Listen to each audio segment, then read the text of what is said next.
Meet Alex, 28 years old. Look closely at his eyes. They aren't just tired, they're bloodshot from staring at 5-minute candles until they blur into neon static. His wallet? It's thinner than the physical journal he keeps on his desk, the one he rarely fills out because the truth hurts too much to write down. Alex was a ghost in the machine.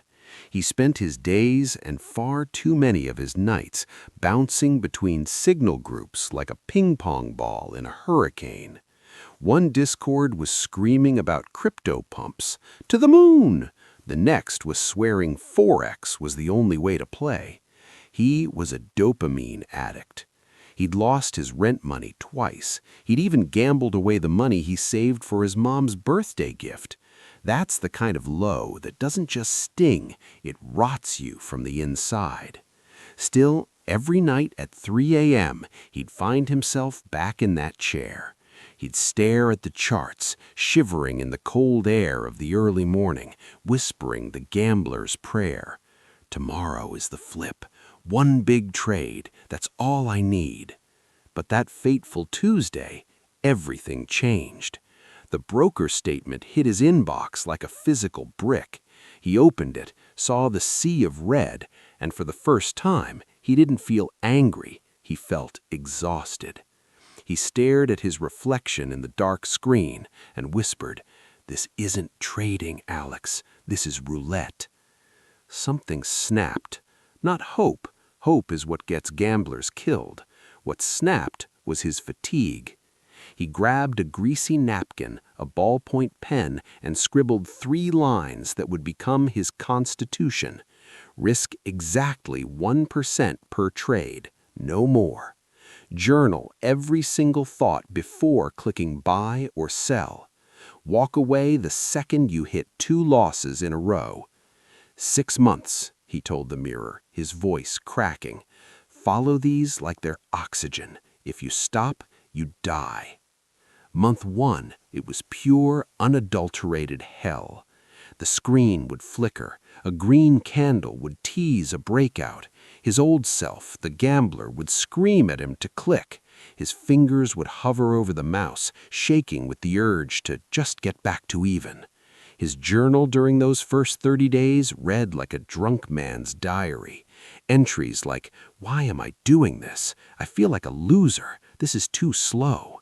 It felt like quitting mid-push-up. His muscles were screaming, but he did it. He clocked out the second he hit his loss limit. He'd spend the rest of the night staring at the ceiling until dawn, feeling the physical ache of not trading. He learned the hard way. Discomfort isn't a bug, it's the tuition. By the end of month 1, his account was flat. No massive gains, but no bleed. No rush, but no ruin. Just steady. The anatomy of the grind. Month 2 kicked in like a storm you didn't order. The newness of the rules had worn off, and the reality of the grind set in. Alex woke up every morning with a physical itch, but it wasn't the frantic stress of the past. It was curiosity. For the first time, he stopped looking for the move and started asking the why. Why does price move like this? Why does it reject this level? He started reading the boring stuff, order flow, macroeconomics, the plumbing of the financial world. He tested his setups on demo accounts with the focus of a scientist. The rules he'd written on that napkin, they started feeling less like handcuffs and more like guardrails on a dangerous mountain road. But the market doesn't care about your progress. Friday came. Oil flipped. His favorite setup, the one he'd studied for weeks, was screaming entry. He took it. 1%, just like the rules said. But the move reversed instantly. It didn't just hit his stop, it blew through it. He closed the laptop and walked out into his car. He sat there in the driveway and cried like a kid. The frustration was a physical weight. That night, he forced himself to open the journal. He wrote, "Still don't trust myself." But then he noticed something. He had lost, but he hadn't revenge traded. In the old days, that loss would have turned into 10 more trades and a blown account by midnight. That Sunday, he reviewed the charts with a cold eye. The entry was sloppy. He'd been impatient. He tweaked the rule: wait for 2 confirmations, not 1. The next week, he hit a small win, then another. He felt a new kind of muscles building, a quiet pride. By the end of month 2, his account was up 0.2%, his first green month ever. He didn't smile, he didn't celebrate, he just exhaled. He knew he had a long way to go, but for the first time in his life, the compass was pointing north. Month 3, the breaker. The 3rd month was the breaker. This is where most people quit. The magic is gone, and all that's left is the work. Alex had gone from fidgeting like a crackhead to actually planning his mornings. He'd wake up at 5:30 a.m., no phone, no charts, just meditation and a review of yesterday's losses. Looking at those losses was still painful, like pressing a bruise, but it was necessary. He started noticing patterns he'd been blind to for years because he'd been too busy yapping in signal groups and chasing ghosts. Then came the day the market tanked. Everyone in the old discords was losing their minds, screaming manipulation and the system is rigged. Alex, he took 1 win on a short position. He closed the laptop at 10 a.m. He walked to the park. He sat on a bench and just sat. For 30 minutes, he didn't check his phone. If you've ever been a trader, you know that feels like winning the lottery. But he didn't tell anyone. Professional traders don't brag, they wait. His account was up 1%. It wasn't much, but it was his. It was earned through blood and boredom. One evening, he stumbled upon his old trade history from a year ago. He saw the entries and laughed, a bitter, jagged laugh. He saw greed written in every candle. The itch was fading. The gambler was starving to death. Month 4, the sniper. Month 4 was silent. No fireworks, no drama, just the man and the charts. Alex started spending his weekends backtesting, not because he was desperate, but because he was curious about his own edge. The man who used to chase green candles like a dog after a bone was gone. In his place was a sniper. Some days, price wouldn't even come close to his zone. In the old days, he would have forced a trade just to feel alive. Now, he'd just shrug, grab a book, and head to the beach.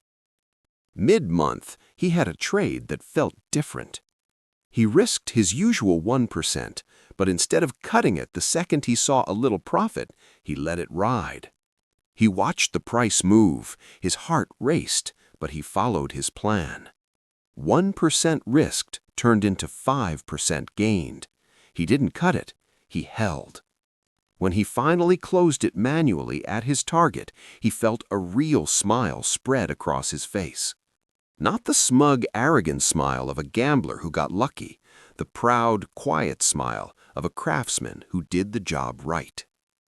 That night, he wrote, "I don't need to win every day. I just need to not lose." By the end of month 4, he was up 7% total.